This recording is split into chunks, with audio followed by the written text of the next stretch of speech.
Hi everyone, எல்லாருக்கும் first வணக்கத்தையும் தேங்க்ஸையும் சொல்லிக்கிறேன். காரணம் என்னென்னா, என்னோடய முந்தைய பதிவுக்கு நல்லதொரு ரெஸ்பான்ஸ் கொடுத்து இனி வர்ற பதிவுக்கு அபாரமான ரெஸ்பான்ஸ் கொடுக்க போகிறேன். எல்லா நல்ல உள்ளத்துக்கும் தேங்க்ஸை சொல்லிவிட்டு இந்த பதிவுக்குள்ளே உங்களை நான் அழைச்சிட்டு போகிறேன். இந்த பதிவில் எதை பற்றி பதிய வைக்கலாம் அப்படின்ட்டு இருக்கேன்னா, தமிழ் மாதத்தில் இறுதி மாதமாக வரும் பங்குனி மாதமும் அதனை சுற்றியுள்ள ஆன்மீக சிறப்புகளும் என்னங்கிறது தான் இந்த பதிவில் நாம் பார்க்க போகிறோம். சரி, வாங்க பதிவுக்குள்ளே போகலாம். முதல்ல மாதங்களில் கடைசி மாதம் பங்குனி மாதம். அப்படி இருக்க சூரிய பகவான் சித்திரையில் தொடங்கி தன்னோட பயணத்தை பங்குனியில் கடைசியாக விளங்கக்கூடிய மீன ராசியில் சஞ்சரிப்பார். அந்த காலம் பங்குனி மாதம் அப்படின்னு சொல்லுவாங்க. சரி, மங்களம் நிறைந்த இந்த பங்குனி மாதம், அதாவது பார்த்திங்கன்னா சகல மங்கள காரியங்களுக்கும் பங்குனி மாதம்தான் பார்த்திங்கன்னா பெரும்பாலும் முக்கிய மாதமாக கருதப்படுகிறது. முதல்ல மலைமகள் உமையவளை சிவபெருமான் மனம் புரிந்த மாதம் எதுனா பங்குனி மாதங்கிறது புராணமே இதை நமக்கு சொல்லுது.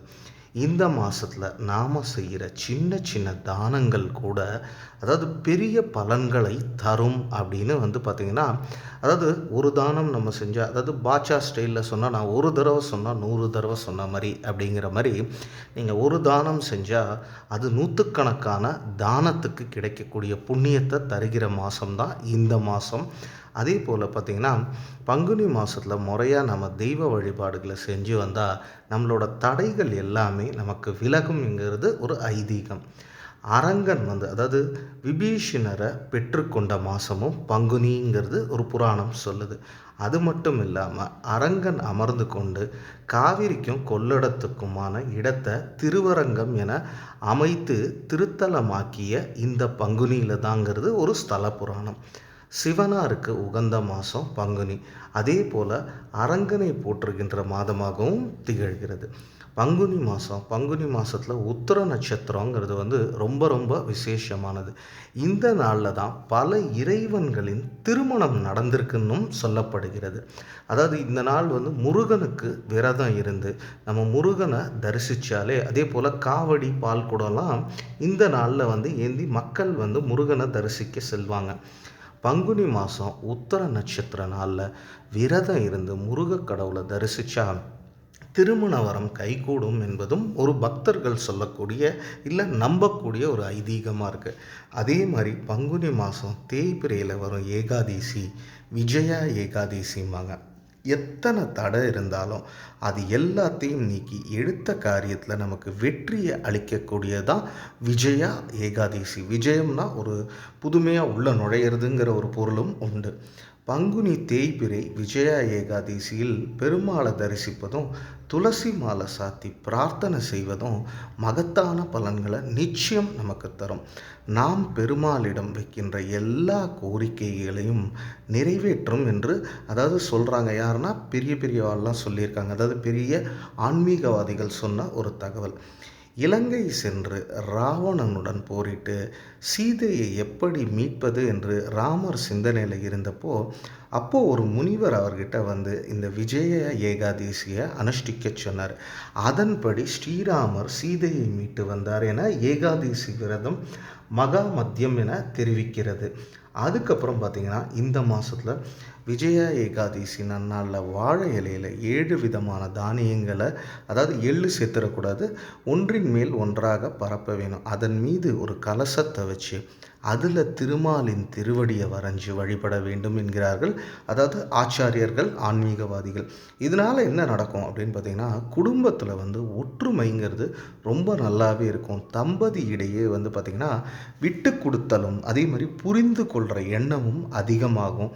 இதை செய்யும்போது பிரிந்த தம்பதிகள் கூட சேர்ந்துருக்காங்கன்னு சொல்கிறாங்க.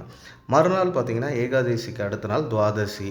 அன்றைக்கி யாருக்காவது உணவு பொட்டலம் வழங்கினா மகா புண்ணியம் என்றும், பூஜை செய்து கவசம் மற்றும் தானியங்களை ஆச்சாரியாருக்கு வழங்கி நம்ம அவங்கள்ட்ட ஆசீர்வாதம் வாங்கினாலே சகல ஐஸ்வர்யங்களும் நமக்கு வருங்கிறது ஆன்மீகவாதிகள் சொல்கிறாங்க.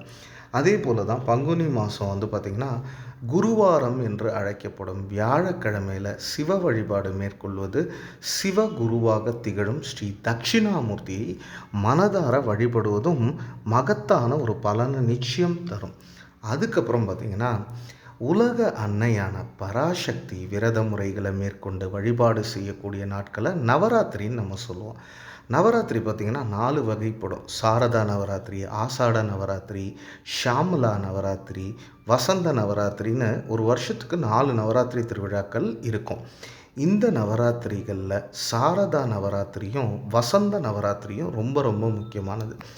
வசந்த நவராத்திரி பங்குனி மாதம் தை அமாவாசையை அடுத்து வளர்பிறை பிரதம முதல் வளர்பிறை நவமி வரை 9 நாளாகவும், பங்குனி வளர்பிறை பிரதமை முதல் அடுத்த பௌர்ணமி வரைக்கும் 15 நாளாகவும், பங்குனி வளர்பிறை பிரதமை முதல் சித்ரா பௌர்ணமி வரை 45 நாளாகவும் கொண்டாடப்படுகிறது. இது முக்கால்வாசி பார்த்திங்கன்னா நார்த் இந்தியாவில் பெருசாக கொண்டாடுவாங்க. அதே போல் பங்குனி மாதம், அதாவது வரும் பௌர்ணமியை ஒட்டி வரும் உத்தர நட்சத்திரம் பங்குனி உத்தரம்னு கொண்டாடப்படுகிறது. இந்த நன்னாளில் தான் சிவபெருமான் பார்வதி, முருகன் தெய்வானை, ராமர் சீதை, ஆண்டாள் ரங்கமன்னார் போன்ற தெய்வங்களின் திருமணங்கள் நடைபெற்றதாக புராணங்கள் நமக்கு எடுத்துரைக்கின்றன.